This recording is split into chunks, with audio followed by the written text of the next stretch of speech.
لو أنزلنا هذا القرآن على جبل لرأيته خاشعا متصدعا من خشية الله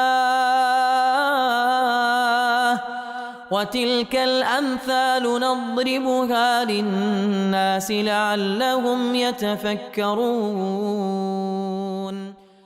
الحمد لله والصلاة والسلام على رسول الله وعلى آله وصحبه ومن والاه. السلام عليكم ورحمة الله.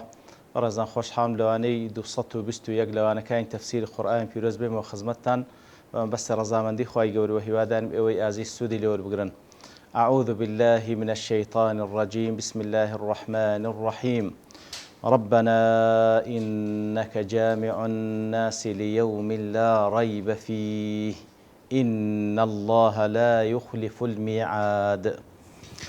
بەڵێ خۆشەویستان، هەر لە درێژەی ئەو ئاتەی پێشترێکەوە دوعای خوای گەورە فێرمان دەکا کەوە گوتمان بەڕاستی و دوعای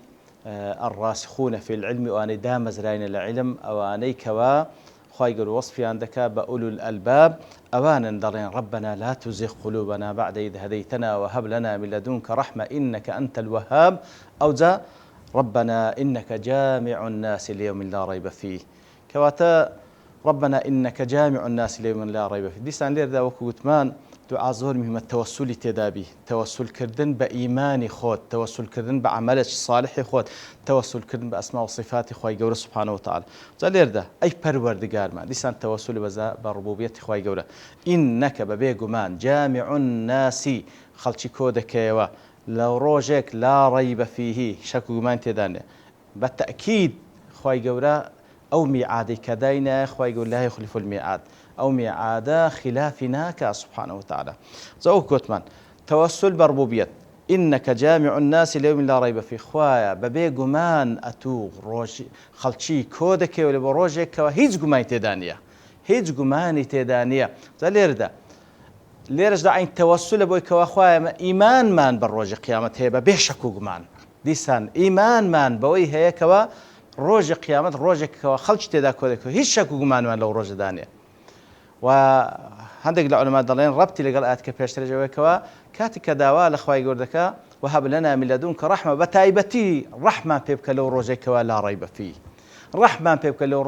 لەو ڕۆژێکەوە تەجمع الناس اليوم لا ڕەیب فیه، ئەو ڕۆژێکەوە ڕۆژی قیامەتە کەوا خەڵکی کۆ دەکەوێت لە بۆ ڕۆژێکەوە هیچ شەک و گومانی تێدا نییە، هیچ شەک و گومان تێدا نییە. خوا لە بۆ ئەو ڕۆژەدا بە تایبەتی لەو ڕۆژدا ڕەحمان پێ بکە، ڕەحمان پێ بکە. ربنا إنك جامع الناس ليوم لا ريب فيه. وەک گوتمان هەم مانای ئەوەی تێ تەوەسول دەکەی بۆی کە خوا ئیمانم بەو ڕۆژە هەیە، هەم وەها و هەروەها داواش دەکەی لە خوای گەورە ڕەحمت پێ بکە لە هەموو کاتێک و بە تایبەتیش لەو ڕۆژێکەوە خەڵکی کۆ دەکەوێتەوە لە بۆ ڕۆژێکەوە لا ڕەیبە فیه. بەڵێ خۆشەویستان، ڕۆژی قیامەت ڕۆژێکە لە پێشمان لا ڕەیبە فیه. طبعا شەک و ڕەیب هەردووچیان هاتێ لە قورئان پیرۆز. دیارە شەک و ڕەیب زۆربەی عولەما دەڵێن وەکو یەک مانە دەگەن شەک و گومان دەکا، بەڵام هەندێک لە زانایان جیاوازیش پێ دەکەن دەڵێن شەک ئەوەیەکەوە گومان لە شتێک هەیە بەڵام پێشی مشەوەش نی بەو گومانەوەتە خەفەتێک لۆ دروست ناکە، ئەسڵەن شتەکە جێی گومان یعنی جێی خەفەت نییە. بەڵام ڕەیب ئەوەیەکەوە گومان لە شتێک هەبی لە نەتیجەدا تەڕەدودت لێ دروست بی و خەم و خەفەتت لۆ دروست بکە، خەم و خەفەتت لێ دروست بکە. کەواتە بەڕاستی زۆر مهمە ئیمان پێویستی بە یەقین هەیە، ئیمان نابی شەک و گومان تێدابی، ئیمان نابی شەک و گومان تێدابی. لۆیە کاتێکەوە ئەو کەسانەی وەکو پێغەمبەر صلی الله علیه و سلم دەفەرمێ لە قەبرەکە لە دوای مردن کاتێکەوە منکەر و نەکیر دێن پرسیاریان لێ دەکەن، ئیتر خەڵکانێکەوە بە یەقینەوە جواب دەدەنەوە لەبەرەوەی لەسەر یەقین ژیاینە، ئەوانش پێیان دەڵێن بەڵێ لەسەر یەقین ژیای لەسەر یەقین مردی و لەسەر یەقینی زیندی بوویەوە. بەڵام کەسانێکەوە پرسیاریان لێ دەکەن دەڵێن ها لا ئەدری، یاخود دەڵێن جۆمان لێ بوو خەڵکی شتێکیان ئێمەش وەکوانمان دەگۆ. دەڵێ لە وەڵامدا منکەر نەکیر پێیان دەڵێن لەسەر شەک و گومان ژیان، لەسەر شەک و گومانیش مردن، لەسەر شەک و گومانیش زیندی بوونەوە. والعیاذ بالله. کەواتە پێویستە یەقینمان بەو قەزیە هەبێ. ربنا إنك جامع الناس ليوم لا ريب فيه. هیچ شەک و گومانی تێدا نییە ئەبەدەن، هیچ شەک و گومان لە ڕۆژی قیامەتدا نییە. بەڕاستی هاتنی ڕۆژی قیامەت ئەوەلەن كخوا فرمويتي سبحانه وتعالى هيت شكو جمان تدانية لبري وكوتمان هيت قضية لا لقرآن بيروز لدواي إيمان بالله وحدانيتي خواي جورا أو عند التأكيد لسر نكريتوا أو هندي التأكيد لسر روج دواي كريتوا لا قرآن بيروز أو هيت شكو جمان تدانية وهروها وكشتش عقلي ومنطقي وكشتش عقلي ومنطقي كاتك واخواي جور سبحانه وتعالى إيه ما يخلق كده بوريك بيتشيا بور دكاريا أو بونا ورا هيج تيك ببي هدف خلق نكرا أو همور دكاريا هيج عقلي قبول دكا بوشي ويجيان كوتاي بيبيو هيج جيانيش كالدواي نبي سبحانك وكلا سورة آل عمران لكوتاي كي هاتيا إن في خلق السماوات والأرض واختلاف الليل والنهار لآيات لأولي الألباب الذين يذكرون الله قياما وقعودا وعلى جنوبهم ويتفكرون في خلق السماوات والأرض ربنا ما خلقت هذا باطلا كواتا بو همو وردكاريي عاد وآسمان كانوا همو موجودات خلق كرديا بباطل نية بنا حق نية لو فقنا عذاب النار لو أكيد قيامتي لدوا دايا خوا لو رجد لا أقرد زهنا بما بارد كواتا عقل منطق أو قبولناك عقل منطق قبولناك كخواي جورك پیغمبرانی ناردی عليهم الصلاة والسلام كتاب في ناردينا أو زل دواي أوش هموي وكو يك بمن كوتاي بيبي اشتواق قبول نية وياخذ وكو عندك لزانان دفرمون كخواي جوري أو إنسان خلق كرديا اختياري شداية دستي تواناي تساكو خرابي هي إتر كسانك حتى دمري لسخرابة دمري ظلم دكا أوي بي بكري ديكا كسانش حتى دمري مظلومي دمري إذا كري يعني ظالم مظلوم وكو يك كوتايان بيبي وكو عندك دزانان دفن أجر وابي وجيان كوتاي بيبي هجيانش كلا دوا دانا مسرحية شي زور بمعنى تعالى الله عن ذلك خالوي عظيم ترى اشتيك بكا كوا عبث يدبيو ببي هدفه ببي حكمة بي كواتب راستي هاتيني روج قيامت وكل لاني شرع دين وكولنان خواي رب العالمين وخبر ما بيدرا لسر زمان بيغمبر كي صلى الله عليه وسلم خبر ما بيدرا هيك شيء شكوك مانيا وعقل ومنطق واقعيش فرزي دكا كواد دبي جيانش كهبي توكري او جياني بي دبي جيانش كهبي توكري او جيان كوات لا ريب فيه براستي ايمانش بروج قيامت صد لصد جياني انسان دغوري تفكير بير كنوي دغوري قفتاري دقوري كرداري دقوري زور مهمة يتر ربنا إنك جامع الناس ليوم لا ريب فيه إن الله لا يخلف الميعاد بيقمان خواي قولا أو وعديك دايتي هيت خلافناك بويكا وعد دايا خلشي كوبكا تولا بروجي كوا روجي حشرة أول وآخر هر هموي كودكاتوا خواي قولا سبحانه وتعالى لآدم حتى خاتم همي كودكاتو حشر حسابي يعني لقل دكاو أو زاب حشر جهنم خواي يقول أو وعدي بخلاف نادى هيج وعدش بخلاف نادى سبحانه وتعالى لبر خلاف لوعد لبر دوشتا يعني تكسك أصلا دروزنا لو خلاف لوعدي دكا يعني تدروزني والله لا تواناي داني أو وعدي دايت زيبك خواي يقول سبحانه وتعالى منزه وباك لهدو صفة أصدق القائلين خواي يقول سبحانه وتعالى وهروها على كل شيء قديرة بالتأكيد إن الله على كل شيء قدير أو زاد إن الذين كفروا لو روجدا ليوم لا ريب فيه إن الذين كفروا لن تغني عنهم أموالهم ولا أولادهم من الله شيئا وأولئك هم وقود النار بالتأكيد أوانك وكافرا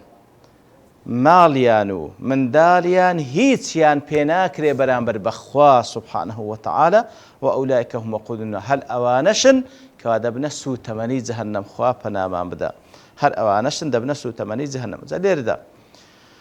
ببي گومان كسانش كافر كاتي كوا خوا يقول لسندين زيغا باز لكسانش كافر دكا كوا مغرور دبن بو مالو من داليك هيتيان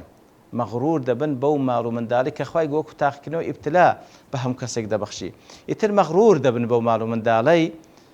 وقالوا نحن أكثر أموالا وأولادا وما نحن بمعذبين دانقو إيما مالو من دالي زور ما بي بخشرا وبلغير سرويكا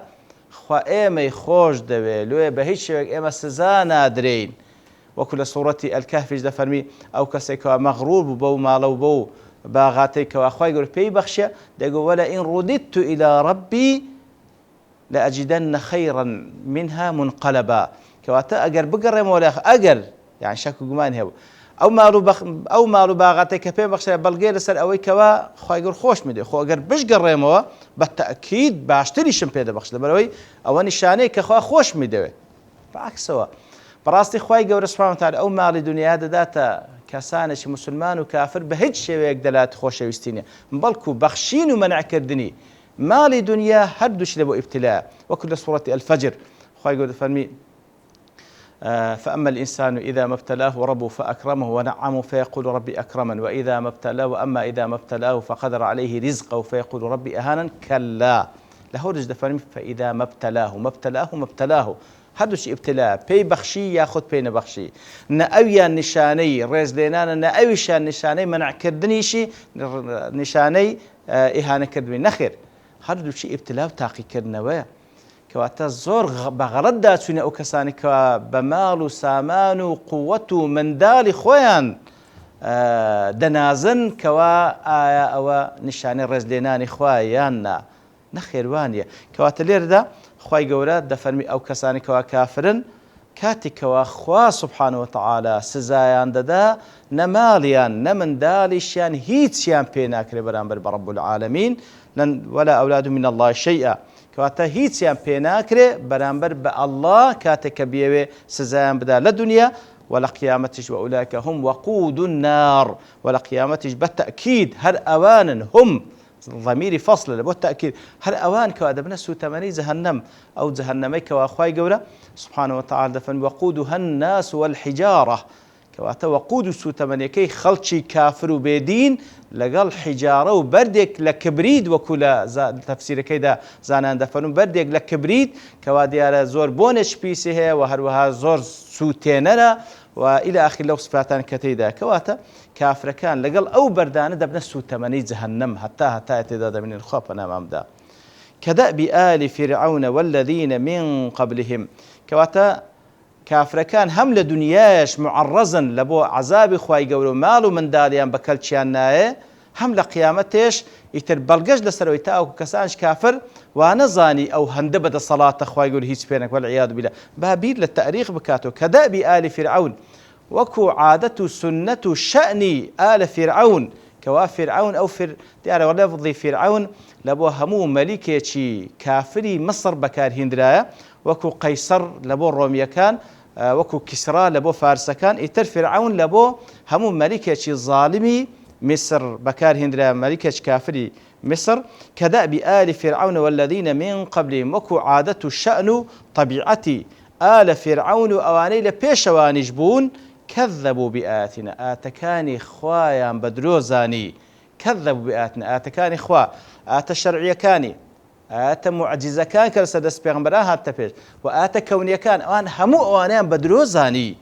فأخذهم الله بذنوبهم الله سبحانه وتعالى بسبب جناه كان خوان فأخذهم قرت يعني بعذاب كات أو دأبو سنتي خوا درباري كساني كوا آتكاني خوا بدرو دزان خواي جور سبحانه وتعالى لنتيجة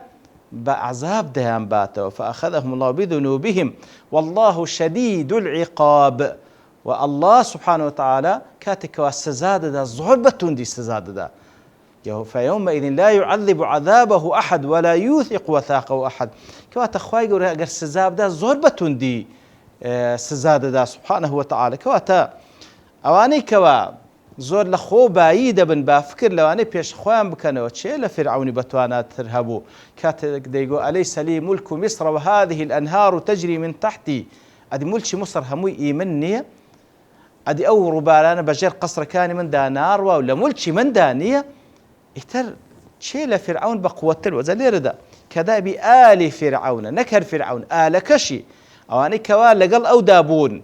بهامان وبقارون وبهمو أو جندياني كوا لقل دابون خواهي قد فهمي همو أوانا بيكوا كذا بآل فرعون والذين من قبل إلا بيشوان جبو كذبوا بآتنا آتكاني خواهي قد بدروزاني فأخذهم الله بذنوب لنتيجة فأي تعقيبية خواهي بسبب قناه تاوانا كانيان خواهي قد سزايدان والله شديد العقاب تلوه لدواء يدفرمي قل للذين كفروا ستغلبون وتحشرون إلى جهنم وبئس المهاد يا رسول الله صلى الله عليه وسلم ولدواء همو مسلمانيك بكسانش كافر بلي ستغلبون ستغلبون. سين لبو استقبال باب المستقبل نزيكش بالتأكيد لمستقبل نزيك توشي دوران دين وتحشرون إلى جهنم وباش بزانك ولدواي أو دورانش أو جا لقيامته حشر ذكرن برو جهنم وبئس المهاد كخراب ترين زيقايا خراب ترين زيقايا آما ذكرها لبو كسانش كافر وظالم كواتوج بعد إخوايا قل للذين كفروا باباش بزان كسانش كافر والله أو هزيمة هر تصاورواني عندك روجك لروجان قل للذين كفروا ستغلبون باب قوته بمال ودسراتي أن نازن بيان بلي وبالتأكيد ستغلبون أو وعدي خوايا توشي دوران دين هل أون دش كوتاي بينايا بل كو تحشرون إلى جهنم حشر ذكرين برو جهنم وبئس المهاد وخراب ترين زيقا كربوكسانش كافر أهما ذكرى خوابنا وندا. وصلى الله وسلم على نبينا محمد وعلى آله وصحبه أجمعين وآخر دعوانا الحمد لله رب العالمين. لو أنزلنا هذا القرآن على جبل لرأيته خاشعا متصدعا من خشية الله وتلك الأمثال نضربها للناس لعلهم يتفكرون.